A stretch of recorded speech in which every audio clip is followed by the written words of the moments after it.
All right. It is Wednesday, August 16th, 7 o'clock. We're going to call the Economic Development Committee meeting to order. We'll start with the pledge. I pledge allegiance to the flag of the United States of America and to the republic for which it stands, one nation, under God, indivisible, with liberty and justice for all. I appreciate everybody coming on a nice summer night. All right, so the first thing that we're going to do here, we're going to take things a little out of order. We're going to accept the minutes of, it's actually July 17th. Marcia, thanks for preparing these. I don't know if everybody's had a chance to look at it. I thought they were pretty spot on.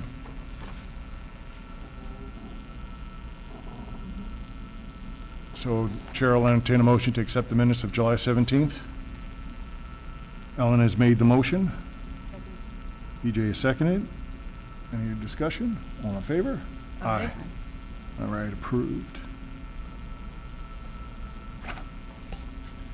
All right, the next thing is to continue the public hearing for the 5-year economic development plan. I will reopen. I guess that's the word, right? We'll reopen the public hearing. That's been ongoing. First, there's no one in attendance, so no public. So what I did want to do is I did want to give you a couple of updates, and we could talk about Central Mass Regional Planning. I literally got an email yesterday from Dominic. It was the first correspondence. They're looking to do a public forum. She believes we discussed holding the event in mid-September. I don't know, but I have no problem with telling her that, you know, we can do the public forum at our next meeting, September 20th, in this meeting room. That's what Don Johnson responded back, that would work for him as well. You know, the CMRPC, very little in the way of updates. I reached out for them for the map. They're saying, oh, geez, so they may not have enough hours to do the map. I think they've gone off on a tangent again and doing their own thing, building an economic development plan in a vacuum. So we will get them regrounded. I think with that long meeting that we had, where we had all these takeaways and deliverables, I think there is some confusion over what those deliverables are. I saw a brief outline that Don had forwarded to me of things where, you know, they didn't even have the assets and liabilities on it. You know, and they're saying that the only thing that they're going to be able to do with this by the end of December with the number of hours is just the first phase, and that the town would have to pay for a second and third phase implementation and stuff, which I don't think we should. All we need them for is all those deliverables we talked about. It's very specific. So this will be probably a great opportunity. You may get some updates from me as I engage them on this process. Just don't respond. These are for informational only. Gather questions, and then we'll discuss them at the next meeting in public. Mm-hmm. All right, but I will forward you things as we get moving on that. Mm-hmm. If I may, sure. If they want to do a public forum at our next meeting, and do we reach out to our local business owners and try to get them here? Is that who they want to hear from? I have no idea. Like, you know, a notice in the paper isn't going to get people here. Yeah. We need to do a little bit more face-to-face and get them here. And as far as a public forum goes, that's I think they forgot that we have an ongoing public hearing, you know, which is a public forum, and anybody's welcome anytime. Mm-hmm. And so I want to understand exactly what they're doing, and there's a significant number of hours from this grant, right? It was $16,000 in value, this grant. Mm-hmm. What are they actually doing with all those hours? And then the other thing is I'd like to ask them to actually see some economic development plans from other towns that they did. I went online, I couldn't find anything online, but I think maybe seeing what they've done for other towns may be an indication of what we're actually going to get. We have to see if it actually works for us. Now, in line with that, though. They did send this morning to me a thing. They're saying we should apply for this, for the economic development grant to pay them for phases 2 and 3. But it's the community compact program. And I'm gonna, so I gave a copy to all of you to look at it. There's a best practices program that's online. It's a competitive grant program. The IT portion of it, I think, is up to like $200,000. But there are other things that I think that we could apply for that would actually have an impact. Whether it might be the completion of any of the rail trail stuff, whether it's, can this money be used for grant money to extend infrastructure? There's regionalization gets priority. If you can do something regional, that's where the rail trail stuff may come into play. Mm-hmm. But I would certainly want to use it for a hard investment in the town rather than paying a consultant to do something. So, but, let's discuss. The application period opens October 16th and closes November 16th. So I will put this on the agenda for the September 20th meeting. And if anybody wants to discuss it or has any ideas after reading it on what may not be beneficial for the town to maybe apply for, let's take it up at that time. All right? So we will table this till 9:20.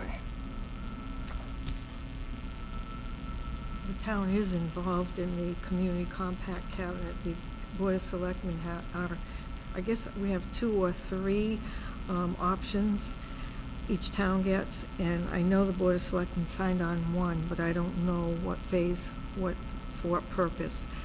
I thought it was helping with budgeting, but I'm not sure.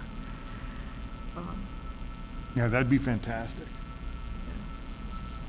So nothing on the map? I sent over what I could. There was no way for me to scan the Charlton map and get it over to them, so I asked them maybe Charlton can provide it to them. We're still, I'm not giving up on it. They did say that the town had 12 extra hours available in their budget from their CMRPC dues that maybe they could use for that. But I'm going to try to get it nailed down. But that's, as soon as I got that response after, that was like one of the main deliverables. Yeah. Like, oh, they're kind of off on a tangent. And we'll see. There was something else I was going to bring up under the public hearing portion of this. Slipped my mind. Does anybody else have anything on the public hearing side of things?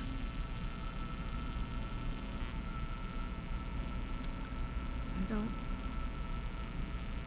I know that CMRPC did reach out to Nichols to try to do a business forum, or was that it? Or was this, do you think this was the public forum, or they wanted to do like a focus group, right? Let me pull up that email, Yeah. because I printed it off but didn't bring it. Do you remember what that man's name was? Ron. Okay, let me just do a quick search here. You know what, maybe Ron Barron or something like that? It was interesting, just to give some background. PJ forwarded me an email from CMRPC that under the guise of our economic development plan, they wanted to reach out to Nichols and do some sort of a focus group with some businesses. Didn't even ask, didn't even let us know that they were going to do that. Would you like me to read this out Yeah, loud? sure, Okay. sure. Good afternoon, this is Ron Barron at Central Mass Regional Planning Commission. I am working with my colleague Dominique on Dudley's Economic Development Plan. I was hoping to talk with you about setting up a kind of roundtable discussion with business owners and other stakeholders as a first step, I'd like to set up a time to talk with you and get your thoughts on the approach. This can be by phone, or I'd be happy to come down to you. I'm completely open tomorrow, this was last week, and also have time other days next week. Let me know what works best for you. Thanks for your support. What threw me off with that is I can understand them wanting to sit down with Nichols and understand, okay, what is Nichols' growth, what's their own business plan, right? Get an idea, right? You have this big contributor to the local economy. So what's Nichols' kind of expansion and 5-10 year outlook? And then taking that information and then seeing, well, is the town prepared? You know, what does the town need to do? Is there a conflict? But the idea of tying in additional businesses there just kind of threw me. So I'll reach out to Ron. I mean, if it's to sit down with Nichols and do that due diligence, absolutely for it. But why would you want to do a business roundtable there where, we're trying to televise everything. We're trying to be very transparent with the process so that everybody that watches knows what's going on. Well, and if I, rereading it, it was addressed to me, so I don't know if they thought I was somehow the head or whatever else, but, it's not addressed in the body of Nichols, Yeah. except that it came directly to me, so I thought maybe we all got it, BCC Yeah. or whatever. I forwarded it to you, but I agree, I think that. that's Yeah, something so you what I'll do is should I'll send a clarification email to Ron. I will copy everybody on the board. And, again, if it's a matter of sitting down with Nichols, and they should be sitting down with Henke Sass, right, Webco, and all those others, trying to get an idea of where these guys are growing and what do they need. All right.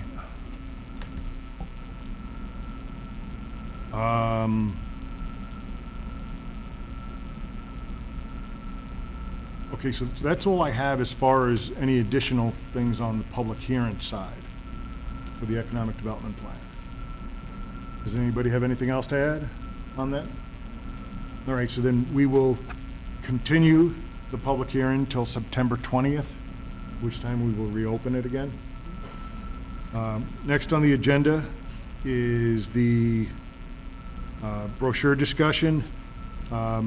We did get, the printer has given us Dropbox files, so we now have all of the actual files. Sometimes I'm not sure if people get my emails, they get trapped in spam filters and stuff. So what that's gonna allow us to do is to actually modify the brochure itself, so we don't have to keep going back and forth. So as we come up with text or pictures, we can do that. They're Adobe InDesign files. So Lorraine did get them, she was Right. able to open them, I she had is able, them. yeah, none of us are gonna be able to open half those files because She's we able don't to have the open them, program. yeah. But she was able to open it? Yep. Good, excellent. And as I said last time, there were just three supporters that actually have delivered $500 checks. That was Webco, Nichols, and O'Connor Insurance. So that sponsor page will be split between the three.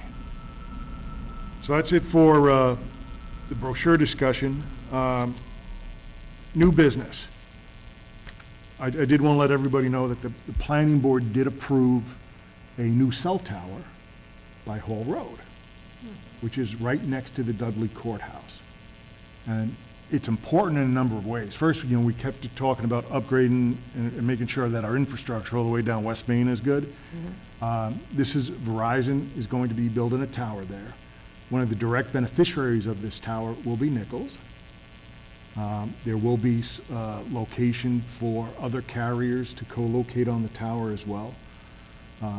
We did secure the top of the pole for future use for the police and fire department if they ever had it at no cost. But it should be, I would think built rather quickly. It's an important tower for Verizon, but that'll help start plugging some of those gaps as you approach the Duncan with your cell phones and you go into the valley. So it'll be interesting. So I did want to let the board know about that. Manufacturing Day. Ellen brought this up. Did we have a copy for everybody? Or? We did. Oh, we did. All right. She, this was really interesting. She had sent me this article about, it's almost a, well, let me read it. Manufacturing Day is a celebration of modern manufacturing meant to inspire the next generation of manufacturers. Manufacturing Day occurs on the first Friday in October. This year, Manufacturing Day is October 6, 2017. While Manufacturing Day is officially October 6th, companies and community organizations should plan their events on the date in October that works best for them.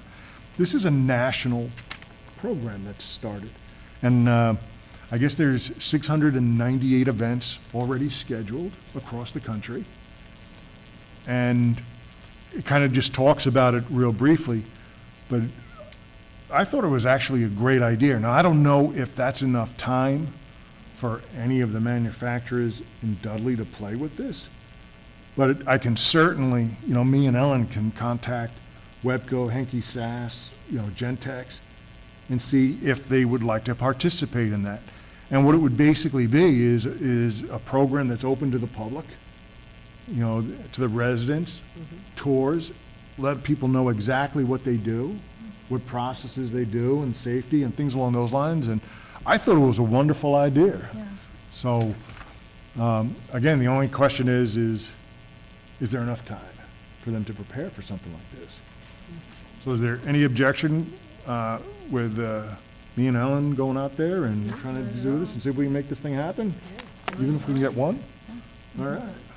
That's what we'll do then. But I think it would be pretty neat. Any question, comments? I went to the one at Swiss Turn in Oxford, and it was very nice, small manufacturing plant, but it was very clean, and they make beautiful tools. And it showed how far manufacturing has come in this day and age. Schools can go, teachers, students. It was very good. The Senator Moore was there, and the state representative taking pictures. But it was very simple. They had coffee and donuts, and you could take, and then they had, employees take you on the tour, and they'd show you how they made the tools. Is there a package online that, is something that we can actually send to the manufacturers? I would think that when you try to register, I'll Okay. call and get the information. Is there a cost for us to register on No, this? no. No cost? No. All right. No, they really want people to do this. It's important. All right. And getting manufacturing going and having young people interested in learning about it. Sounds good. Anybody want to add anything here? It might be smart to contact a couple of the local papers, see if they would do anything of any kind of a write-up on it Yeah. about an event to occur. I mean, that Yankee Express is very pro-business Yep. on what's going on, and maybe they would put something together along with Stonebridge Press. All right. So we'll raise this because of the time frame to the top of the heap. And see. We have a whole month, so Yeah. it's possible. Yeah. Doable. All right. That'll be good. I'll call them tomorrow, Sounds good. find out. And then the only other thing I have on the agenda is the next EDC meeting will be September 20th. Does anybody have anything else they'd like to add? Sure. I just wanted to go, I'm sorry to be out of order, but when we talked about the public forum on the 20th, Yep. if they're going to be here, should we do some sort of an outreach to try to get people here to talk to them? Or, I mean, if we do have them, I'd hate for them to waste an hour being here for, no offense to us, but like, the object is to hear from as many voices as they can. So can we draft some sort of a letter to send out to local business owners or something to that effect that we can try to get an audience? I guess if you can figure out what their purpose of coming here Okay. is, what they're looking for out of the forum, that can help direct what we do. We just won't have a meeting in the meantime. Yep. And maybe get it in the newspaper.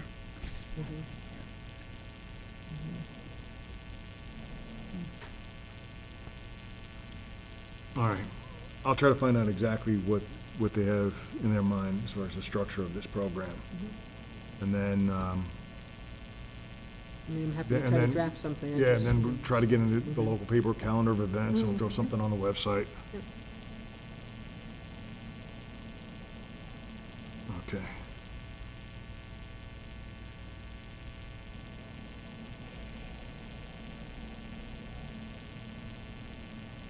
Oh, I know what I wanted to follow up on. We had talked about the last time, is there a recreation committee? I did reach out. There is no recreation committee. And maybe you can give some background to, maybe, because you probably know more. Some of the folks I spoke to that used to be on the Recreation Committee originally thought that the Recreation Committee was going to handle numerous things in town, such as the beach, Yep. you know, some events, possibly even like the rail trail, you know, fishing and hiking and kayaking and all that other stuff. And yet when they, I guess, got assembled and started meeting, they found that there was really no authority and no money. And they got frustrated rather quickly, and people just started dropping off, and it no longer exists. Is that? That's pretty accurate. Years ago, yeah, years ago, my mother was on that. She served as a chairman of it. Different people have. Leo Byron was involved. That's back when we had a recreational program up on School Street where the kids had a summer program that was run. They used to have a swimming program at the beach that was run by them, and some of those organized activities. And then it became watered down over time with all kinds of activities, with soccer coming into the world and baseball having its own collection, and really no money available. That was a big part of it. So it's kind of fallen by the wayside, and you have no leadership. Without any leadership, you have nothing. So a lot of very interested parents tried to get there, but it's fallen away. If you don't give people a budget, what's the point? I mean, when my kids were growing up, I went to that town beach every day. My kids went there. There were swimming lessons that went on. Mrs. Ingraham ran the playground up in Dudley. Bob Prince ran a playground up there. And for years, we had all kinds of organized activities. And we don't anymore. You can only impose it on volunteers, not appreciate them at some point, beat them over the head, and then you lose them. Gone. Yeah. And sometimes too big a committee is not a good thing. I think at one time it got to be very big, and that can create a lot of conflict with it. Too many opinions sometimes don't work. But they used to have a paid person that was the director of some of those activities that the town cut out of the budget. That's what Leo did. He'd be the first person I'd talk to and see. He was very active on that for a lot of years. He'd be the only one I can think of right now who's still around that would know that much about it. So how long ago did the money kind of dry up? When you cut, it's like every committee. I mean, the assessors used to have money for education, they cut that out of our budget. They cut a stipend out of our budget, they cut. Pretty soon, you know, you say, how much volunteering do I really want to do here? And I think that played a role in it. To have organized activities, to run a playground event, that took time. People got paid to do that. You can't run that by volunteer. Now you have some things going on through a Boys and Girls Club. I'm sure that takes some things, but I'm disappointed in the town beach, what it's gone back to being again. It's not what I like. It was a big role in my kids' life and my life to be able to go over there. But I think you need to go back to the people who were key players at one time, go back through a couple of the town books, see who was the chairman of it, see who still exists, and ask an honest opinion. Yeah, you know, the authority was a large part of that too, is, you know, the committee would decide that they want to do this, and it might have been unpopular, and that they might have been overruled by another department or another board, and there was a lot of frustration. Yeah. But, you know, when we look at this, again, like the 5-year economic development plan, right, and the whole rebranding of Dudley, live, work, play here, this is the play part. We've got nobody running our play part. Well, and a lot of activities were run. I used to sponsor a soccer team. A lot of people from the private sector would sponsor things, and then people haven't come to me to do the soccer in a number of years, so I haven't sponsored anything on that. But you can't keep looking for people to dig in their individual company pockets to keep doing things for you. You have to have something that says who you are as a community. You know, and I think we've stopped looking at that. I gather they think it's not important. I kind of disagree. I think organized activities are important, and maintaining, we grew up with having baseball fields around here. You could not necessarily belong into the Little League and still be able to go and do arts and crafts up at that playground that was up off of School Street where the kids could go for 2 hours and they did stuff and all kinds of things. But I think it goes back, you have to do a little survey, go back into town report books, look back over 10 years, see when they began to dissolve, and try and send out a letter to a couple of those key people and say, what happened? Tell me an honest thing. What happened? So if you were going to get the recreation committee back. In an ideal world, you had, let's just say you had pixie dust and a magic wand, boom. How would you do it, and how would you fund it? First I'd start, I have to have a budget for it. You can't just tell me you're gonna have a recreation, what do you want to have for recreation? You gotta know how much money you need, and then where's it coming from? If it's gonna come out of the tax, if it's gonna be that you budgeted in your budget for it, and then that's what you have to do.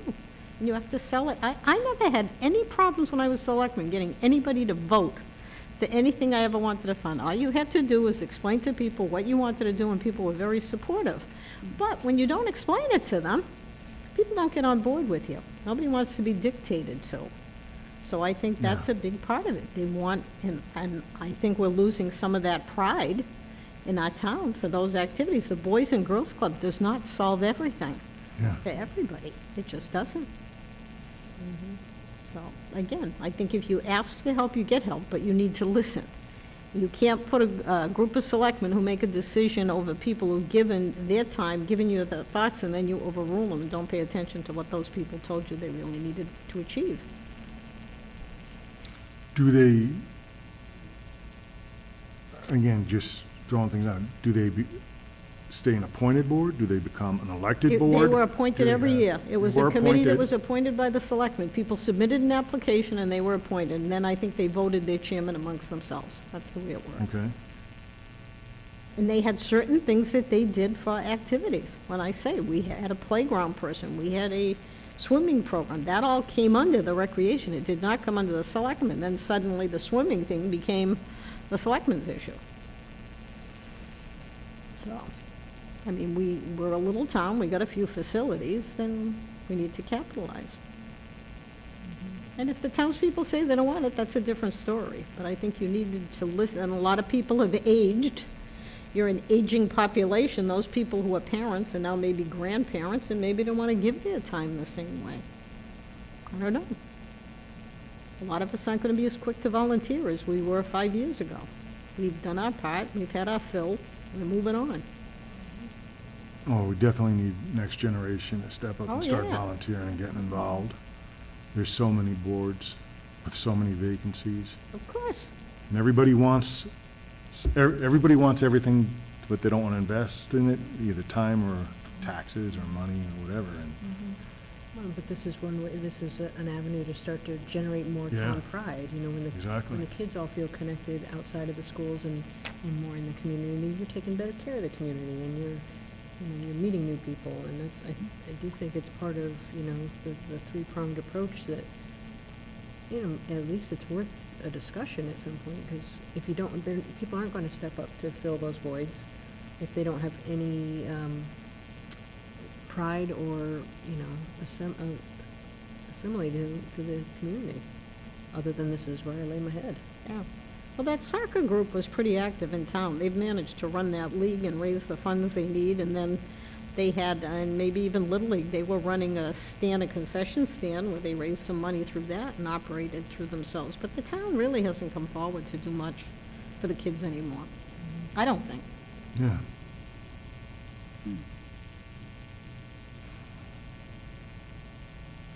Yeah, I wish there was a magic solution, but it's like anything, right? If you focus in on something and you commit resources to it, usually, you know, you can be pretty successful at it. Yep. Yep. And I think if we, with our economic development plan, you know, continue that live, work, play, that there's got to be an investment in that play. And, you know, that the Dudley Days, great idea, but really should be like a recreation committee that really runs that. You know, because the Boy Scouts, right, you know, all these other recreational organizations all play on that. So,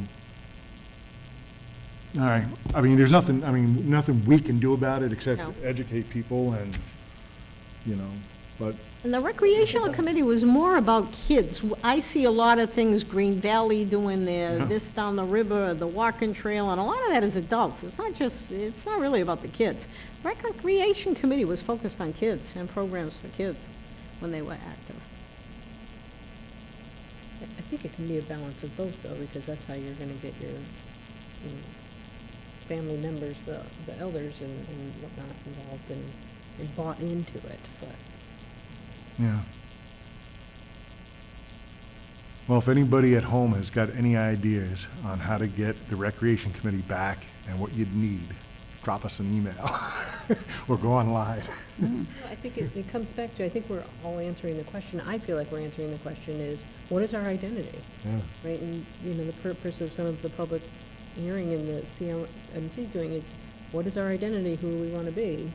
And if we're trying to be small-town America, this, that, and the other thing, we have some great examples right around us in terms of what they're doing. I think we're missing the boat in some of these ways that give a little more town pride and investment, and they're worth at least approaching, I don't know who, but others about, to Yeah. see if we can get some momentum.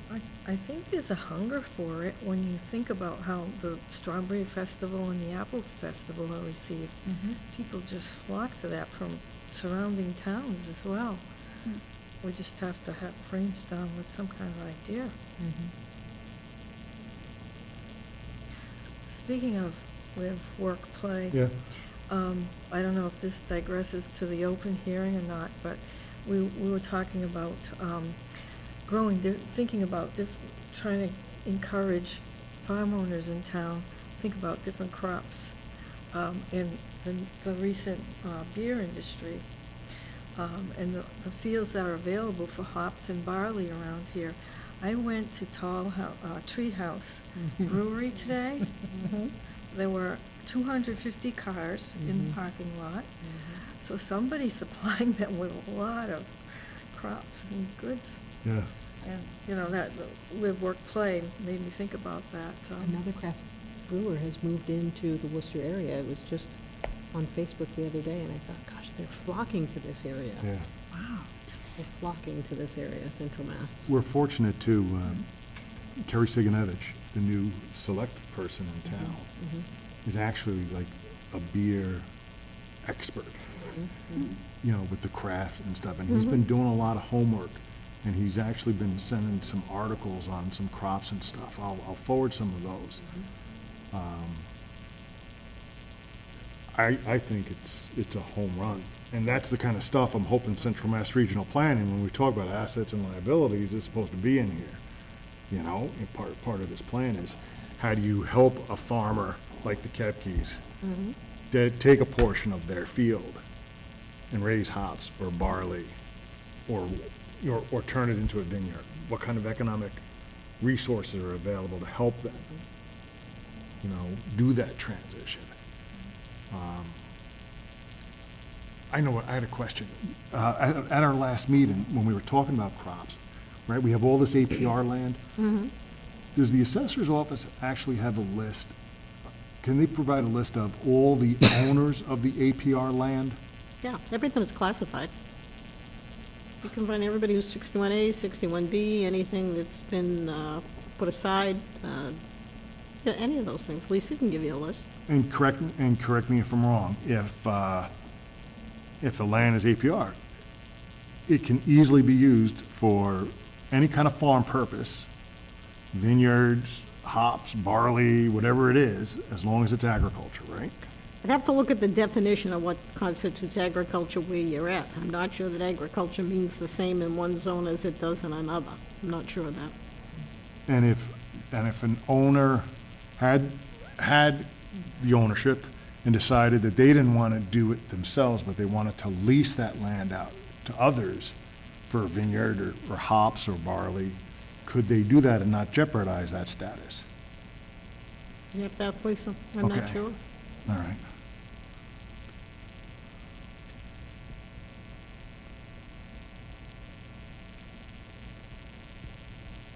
Boy, I thought we were getting close in. We had some good discussions. That's fine, 10 minutes. Does anybody have anything else that they'd like to add?